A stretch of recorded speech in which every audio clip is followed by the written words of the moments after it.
teve várias perguntas na área de comentário que estão diretamente ligadas a essa questão dos ensinamentos budistas e o eternalismo. As pessoas estão tentando classificar certas coisas que eu disse ou que elas leram em algum lugar, tentando encontrar uma explicação eternalista para aquilo, me pareceu, né? Então vou ver como é que a gente lida com... São 3 coisas, assim, esse contínuo mental, a Alaya Vijnana, e eu acho que eu vou incluir, não apareceu, mas também natureza de Buda, né? Então, natureza de Buda, contínuo mental e a Alaya Vijnana são 3 coisas que parece que as pessoas elas querem transformar Me pareceu que elas querem transformar numa coisa que realmente existe. Vamos ver isso, então.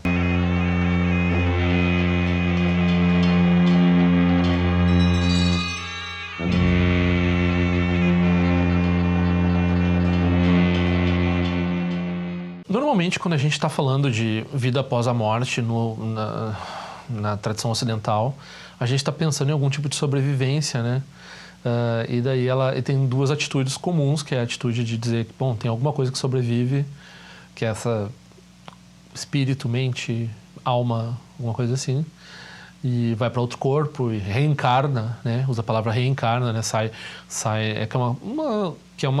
É uma expressão dualista, né? Então tem uma coisa chamada espírito, tem uma coisa chamada carne. Essa carne e espírito se juntam, formam uma pessoa. Depois, quando morre, né? Explicação espírita, todo mundo vai reconhecer. Explicação também cristã, só que não tem renascimento ou reencarnação.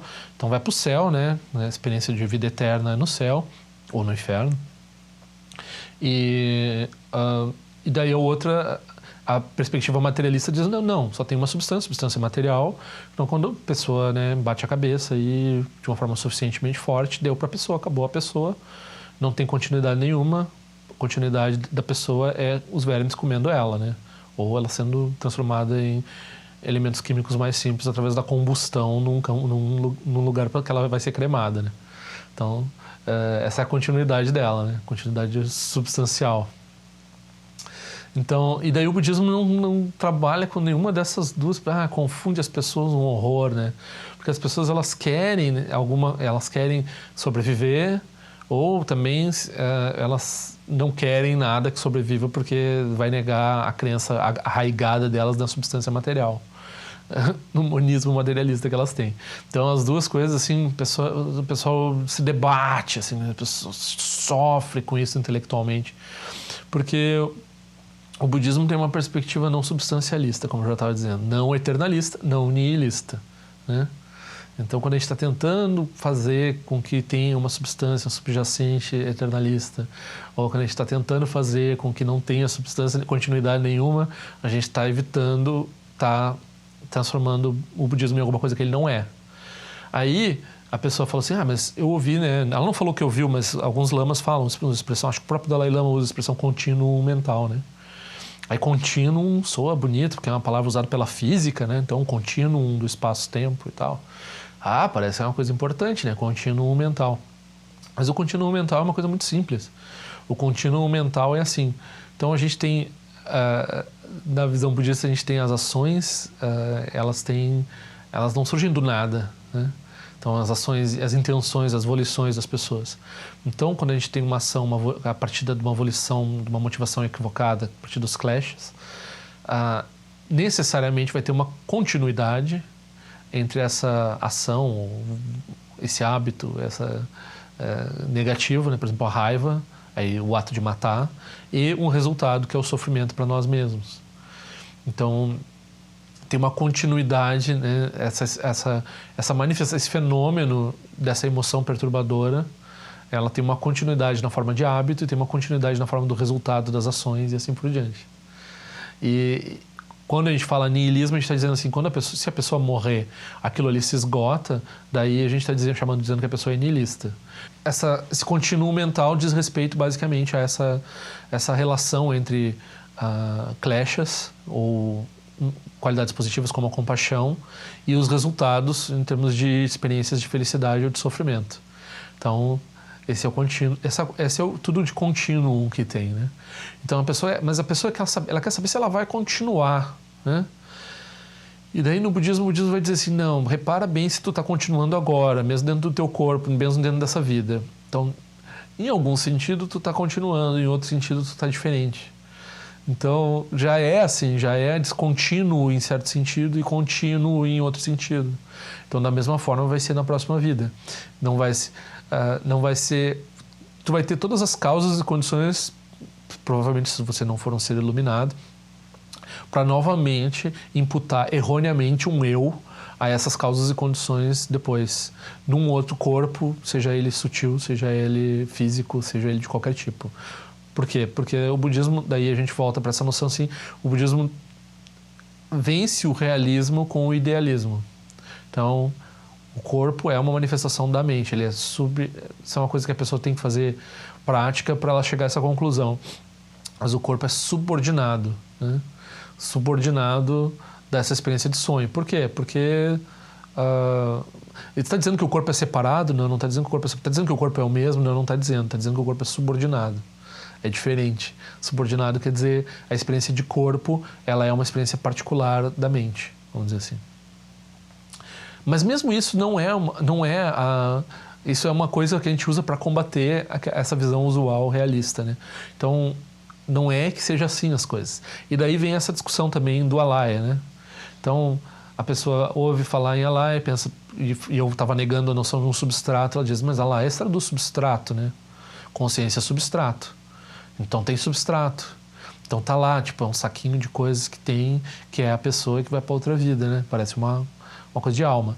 Mas não, os professores de Yogacara, os textos de Yogacara, vão tomar todo o cuidado do mundo para não transformar isso numa versão teísta, numa versão das religiões, das outras religiões, né? Então o budismo vai sempre tomar cuidado para não cair no eternalismo, não cair no niilismo. E ampliando essa discussão, eu já falei em outros vídeos, né? A pessoa tem que botar isso no contexto. Então eu estou aqui falando, eu tenho mais conhecimento, mais contato com o budismo tibetano. No budismo tibetano, a Yogacara, ela é muito respeitada, ela é ensinada, todo mundo... mas ela não é considerada tão sofisticada quanto a Madhyamaka. Então a Madhyamaka é a escola superior na visão de todas as formas de budismo tibetano. Então, Nyingma, Gelug, Jonan, Sakya e Kagyu, todas elas têm a Madhyamaka como superior à Yogacara. Isso quer dizer que muitos dos elementos da Yogacara, ou todos eles, vão ser considerados expedientes. Então, claramente, nos ensinamentos da Madhyamaka, a gente vai dizer, alaya? Alaya é um negócio legal, relativo, expediente, não é uma coisa que existe de forma definitiva. E, de fato, alaya é uma coisa que serve, não tem uso filosófico. Pode parecer tão filosófico, pode parecer bom de discutir, de estudar, mas Yogacara significa, né, escola do praticante. Então, a alaya é principalmente uma experiência de meditação. Então, a pessoa tem uma experiência de meditação que é muitas vezes confundida com realização espiritual, que é quando ela encontra a alaya. Então, ela encontra essa experiência de alaya e daí ela tem que, né, se ela recebe instrução apropriada, ela tem que perpassar isso, ela não pode ficar ali. Se ela ficar ali achando que aquilo é real e que aquilo é definitivo, que aquilo é onde está, aí ela está perdida, não é isso. Então, todo esse ensinamento sobre 8 consciências, alaya, vijnana, tudo isso que tem na Yogacara, no budismo tibetano, isso daí é de uma ordem menor do que a Madhyamaka. Então, vai ter outros professores aí, a gente vai ver no Brasil, tem um em particular que eu acho que é um total, não por isso, né, mas é um total problema, não sabe nada de Dharma, mas fica falando e as pessoas às vezes acham que é sério. E ele vai botar a Yogacara acima da Madhyamaka. Pode ser que tenha, assim, alguma forma de budismo chinês, alguma forma de budismo japonês, né? De certa forma tem sempre uma relação entre Madhyamaka e Yogacara, mas no budismo tibetano, todas as escolas vêm... A escola que mais fala, mais próxima da Yogacara é a Nyingma. Os ensinamentos de Dzogchen, que são próprios da tradição Nyingma, o Dalai Lama vai dizer, tem uma estética Yogacara. Isso é um jeito muito inteligente, muito apropriado de dizer que se usa vocabulário, se usa essa experiência de meditação, porque você está falando de praticantes, mas a perspectiva intelectual da Madhyamaka está por trás disso. Então não cai em internalismo, não cai em niilismo. E essa discussão não é de agora, né? Então a gente vai ver lá que tem no Madhyamakavatara, que é o principal texto, talvez, que se estuda em mosteiro tibetano sobre Madhyamaka. Tem uma refutação da Chittamatra. A Chittamatra é uma das principais, ou uma das mais famosas doutrinas da Yogacara. Então, a Chittamatra ela vai dizer que tem mente apenas. Aí, nesse mente apenas, né, é muito sutil isso. Então, eles vão dizer, os Yogacharyas vão dizer, não, mas não é que a mente realmente exista. Mas a gente está dizendo que, né, na medida que ela é uma experiência relativa, ela é apenas o que existe. Todos os fenômenos se reduzem a ela. Né? Aí o Chandrakirti vai passar um trabalho lá dizendo assim, não adianta vocês dizerem que a mente não existe na perspectiva de vocês, se vocês estão afirmando isso dessa forma, então vocês vão cair no eternalismo e daí nós estamos refutando vocês por causa disso. Então a Chittamatra é refutada por Chandrakirti, então o Madhyamaka não aceita a Chittamatra. Aí a pessoa pensa, mas eu li lá o Guru Rinpoche falando, assim, pense que todos os fenômenos são sua mente. Como é que pode isso se está dizendo que a mente ela não é uma experiência definitiva e, bom, não é para ser essa é uma instrução de prática. Então não é para a pessoa tomar isso como uma instrução metafísica sobre a natureza da realidade. Isso é uma instrução que o Guru Rinpoche está dizendo para você pensar dessa forma. Você vê as coisas dessa forma, quando você vê as coisas dessa forma, isso ajuda a sua prática. Isso não quer dizer que você vai determinar que a realidade é dessa forma. É uma coisa, né? Você vai reduzir todos os fenômenos da mente, e daí você vai ver a natureza da mente, daí você vai se livrar da reificação da mente. Então, esse é um método particular que tem dentro da tradição Nyingma, que tem, né? Se a pessoa falar dessa forma com o praticante lá Geluk, ele não vai entender a princípio, né? Se ele não tiver conhecimento desses 2, 3 metros, 4 metros que pode ter com relação a isso. Então, eles vão dizer, não, mas a Yogacara é expediente. Né? A gente fala nisso meio que para ter ensinamento, né? História da carochinha, assim. Então, para certas pessoas é importante. Então, a gente continua ensinando isso, mas o que importa mesmo é a Madhyamaka. Né? Aí o Mipan Rinpoche ele vai dizer, sim, é expediente, mas é expediente da experiência dos meditadores, então os meditadores eles usam essa linguagem porque essa linguagem faz sentido para eles. Aí, né, a gente vai ouvir também vinculado a Yogacara, mas não só, e talvez uma escola própria que seria a Tathagata Garbha. A Tathagata Garbha é essa noção de natureza de Buda. Então a natureza de Buda é outra coisa que é fácil as pessoas quererem que seja eternalista, que seja alguma coisa como Deus, alguma coisa como um eu superior, alguma coisa parecida com o Veda e assim por diante. Né? E os budistas vão dizer, não vai por aí. Então né, normalmente, por que no currículo tibetano se estuda Madhyamaka antes de estudar o Taratantra que fala de natureza de Buda? Se estuda Madhyamaka para os praticantes que estão estudando esses ensinamentos do terceiro giro não caírem em eternalismo niilismo, já estão treinados, já estão debatidos, já estão sofisticados em fugir das armadilhas de reificar as coisas. Então, a natureza de Buda não é reificada, ela não existe de forma definitiva. Né?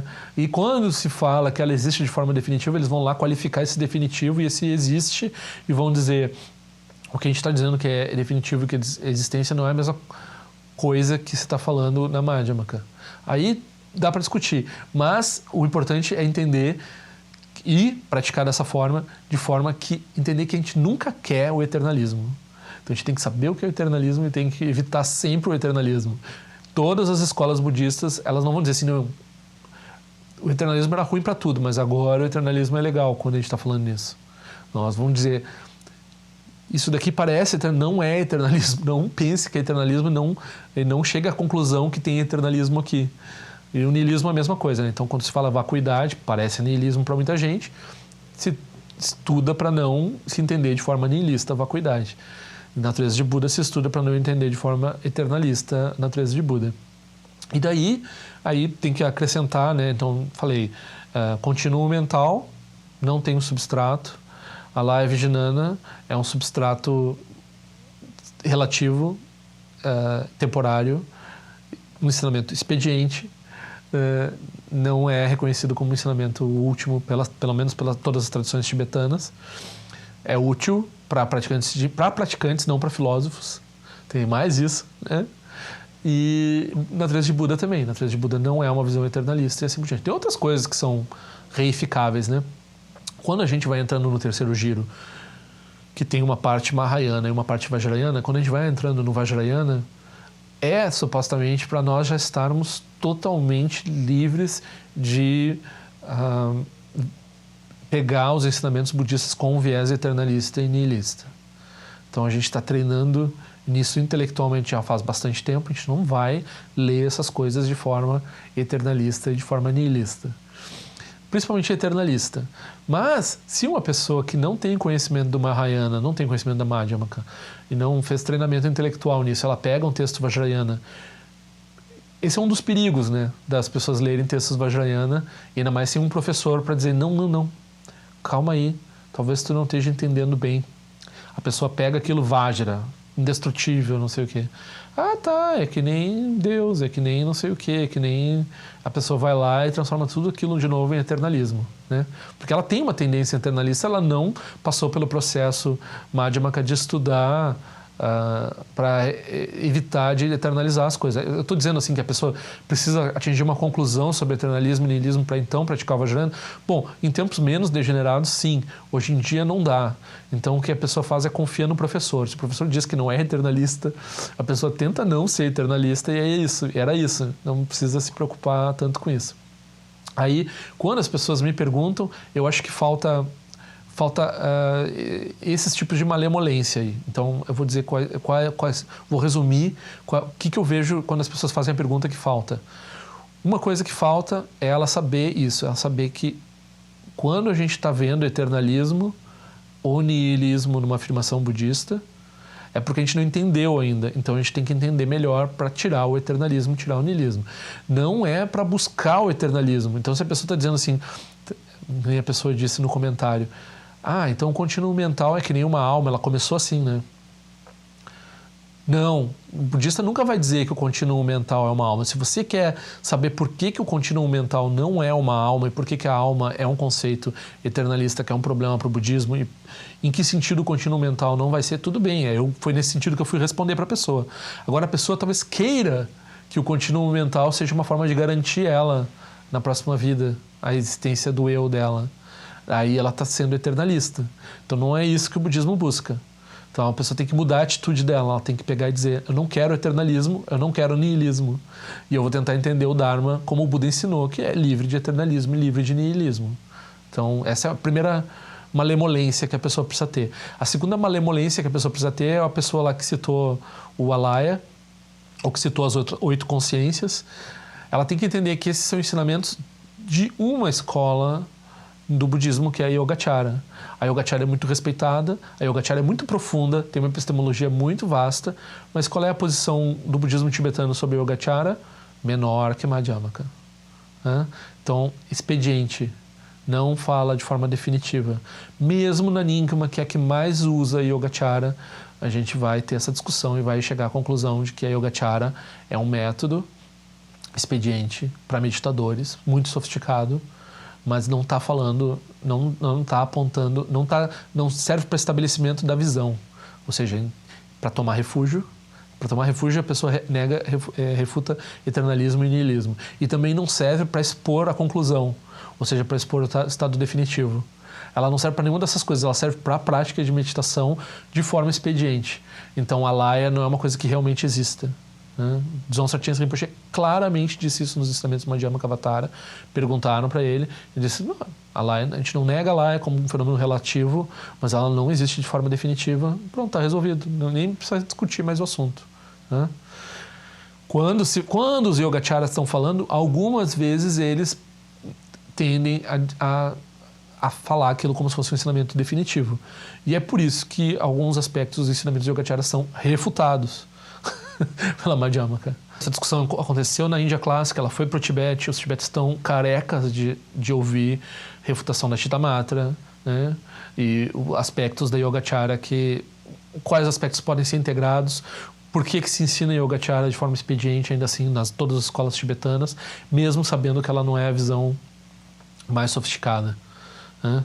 Então, E é muito sofisticada. Então tem que elogiar, mas ao mesmo tempo tem que retirar, tem que botar no contexto, tem que ter essa malemolência de saber que você está falando com uma pessoa que é do budismo tibetano. Yogacara não é vista. A live de Nana, 8 consciências, não é visto como um ensinamento superior. Não que tenha algum problema com isso, mas é que, né, pelo menos a ideia de que tem uma diferença entre as escolas com relação a como elas veem as várias formas de apresentar os ensinamentos, a pessoa tem que saber. Então, se a pessoa vier dizer assim, não, mas a Laia é um negócio muito importante no budismo. Bom, a Laia é muito importante em certas escolas do budismo, em certas tradições.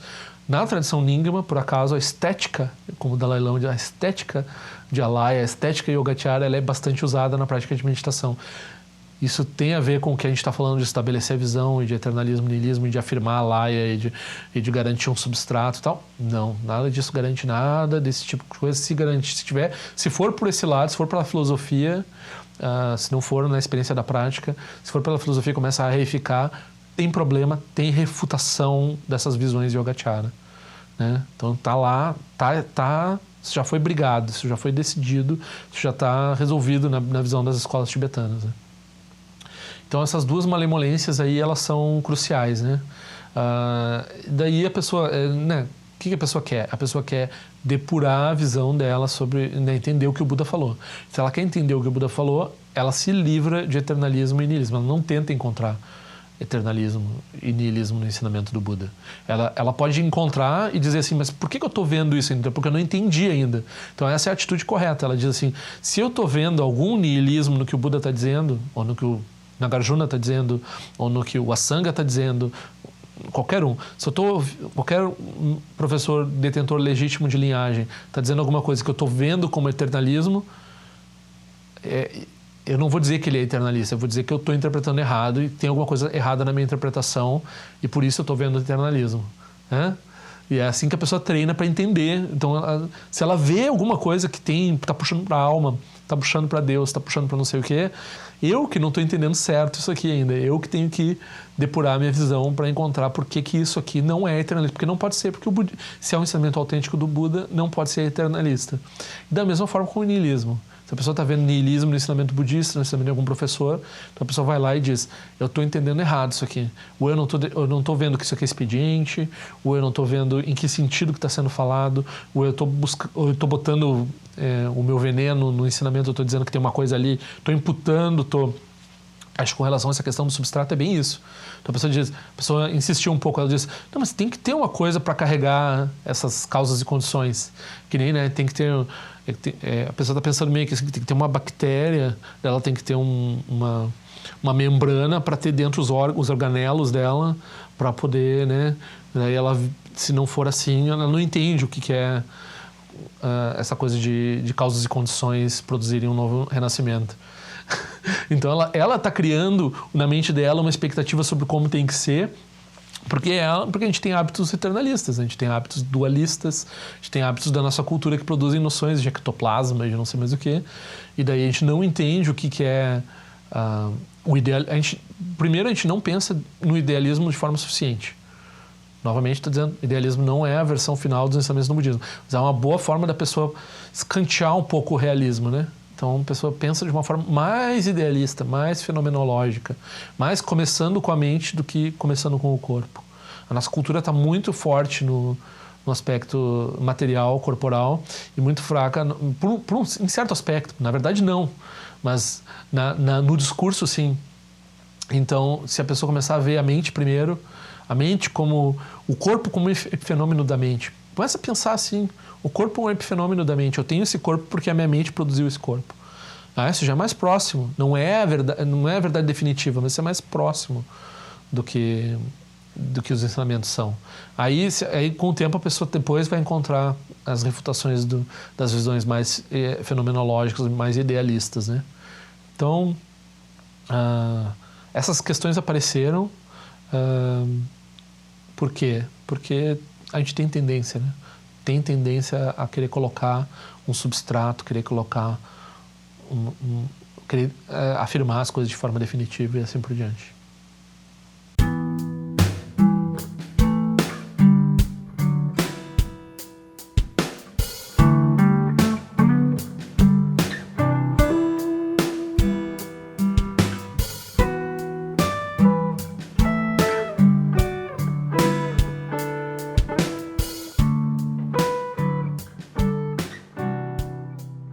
não, assine meu canal. Se quiser, clica naquela sinetinha que faz a notificação chegar. Por favor, assine meu boletim informativo por e-mail. E nós nos vemos na prática do Dharma.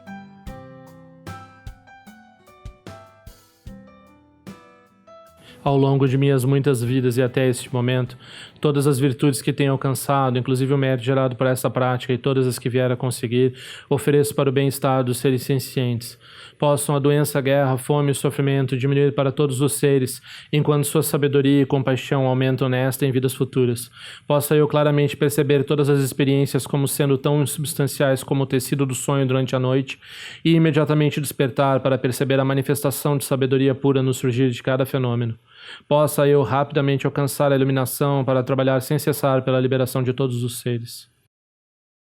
Ganirawe Korajin Kasum Bandani Wamalu Jungwene Cherezi Wantejin Jaso Eza Peka Jabadu Tenjo Chi Om Sochi Jamen Chebene Jana Sawa Kunchatu Jeo Zetari Baben Jondo Toterum Peroni Jogisa Zunda Tenjo Chi Chime Konye Pema Samba Wasa Sona Jante Senu Pai Garju Wanshu Juki Trupiko Kusese Shin Sesinda Shin Shua Jingme Tuju Trupanangi Wancho Tuno Trupatenor Buyen Neko Pomolura Sane Lumbu Tileta Tenjo Chi Peme Jason Peme Rizo Jepeme Dan Laji Kusesu Wan Pema Chochi Drama Rizo Jindoni Peme Lonche Trujo Chi Pende Jungwane Jempo Tempa Yori Nepa Dan Tempa Zimpe Jebonan Kusenja Sentenjo Chi Du Sun Sanje Guru Rinpo Shengon Du Kunda Tiwa Jumbo Jaba Chekun Satu Tuta Pasa So Adev So Jinje Lap Tu So Shinan Sangwe Baje Jua Dan Zambalon Jiru Pajende Loba Ma Hon Baja Guru Pema Sede Ken Loja Zon Reloja Zan Lisa Sun Chapa Pedro Jusho Sunangwa Damira Do Sungele Show